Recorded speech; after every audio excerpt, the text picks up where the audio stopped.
Kampo ng Barangay Ginebra, may inahandang import stopper kontra dito sa import ng San Miguel. At literal na malaki itong inaming problema ni Coach Tim sa isang player ng SMB. At bago nga ang lahat, baka naman po pwedeng makahingi ng isang subscription para sa ating channel or paki-follow na rin po kung nagustuhan nyo ang ating mga basketball update. At kung ito na may makakabigat para sa inyo, kahit isang like and share na lamang po. Maraming salamat po. Nito lang ay pinasilip na ang ilang kaganapan sa ensayo ng Ginebra bilang paghahanda sa semifinals kontra SMB. Kapansin-pansin credit dito sa pasilip video ni Barangay Ginebra San Miguel na focus ang lahat ng players sa pagpapakondisyon na kung sa ay talagang inaaral ng team ng Ginebra yung taktika at sistema na ilalatag nila sa pagsisimula ng semifinals.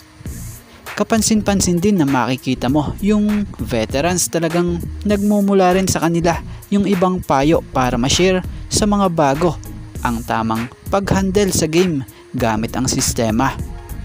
Isa sa maganda pang napansin natin dito ay yung training ng mga sharpshooter ng Ginebra na kung sa ay sabay-sabay pinapractice or pinapapukol ng tres sa 3-point area. Sa ensayo na to halos wala kang makikitang pangiti-ngiti, lahat seryoso. Buhos lahat ng lakas para sa laban sila'y hindi na mapag-iiwanan. So kahit na nga syempre maganda yung ensayo nyo, syempre hindi pa rin mawawala yung pag-iisip dyan na paano natin mapipigilan si ganyan, paano natin mapipigilan si ganun. At sample na nga dyan ay itong pag-amin ni Coach Tim Cone sa isang report nating nabasa na kung sa ay aminado siya na isang malaking problema sa kanila si Junmar Fajardo pagdating sa best of 7 semifinal series na ito. So totoo naman yun, kahit naman siguro sa inong coach mamomroblema sa big man na ito dahil sa lakas naman talaga, lalo pat nito lang kontra Converge sa quarterfinal sa game 5. Kung babalikan natin, grabe yung pinakita dito ni Junmar. Mabibigat na stats nga po ang pinakawalan niya rito para maigapang niya sa panalo ang San Miguel Beermen, na kung sa ay gumawa ng matinding stats na 40 points and 24 rebounds itong si Junmar Fajardo. So napakabigat yan, kaya naman di natin masisisi si Coach Tim Cone kung aminin ito na magiging isang malaking problema ngayon sa kanila itong si Junmar Fajardo sa semifinal series nilang ito. At maiba tayo, bukod kay Junmar Fajardo, may import pa nga ito na isa ring mala Junmar kung maglaro sa ilalim, na kung sa ay bato-bato rin ng katawan kasi ng Amerikano-Nigerian na ito na si Anosike.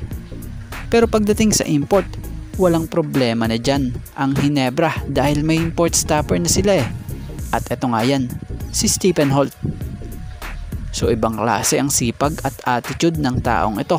Halos smooth lang kumilos at super effective. Balanse ang scoring at higit sa lahat napakataas ng basketball IQ, lalong-lalo na sa depensa na kung sa ay napurbahan na. Kahit sino pa nga po iharap mo sa kanya sa mga import ngayon kayang-kaya niyang depensahan. Kung di man niya totally ma-stop, mapapababa naman niya yung stats ng mga ito.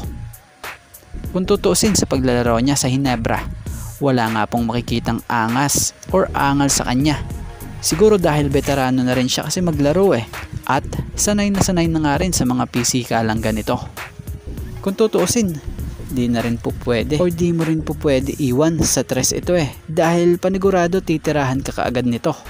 Ika nga ng marami, complete player etong si Stephen Holt. Kaya hindi basta-basta rin pwede pakasigurado si Anosike ng SMB rito dahil grabe sa higpit bumantay ito. Bukod kasi sa sipag, hustle, utak rin pinapagana nito. So yan nga,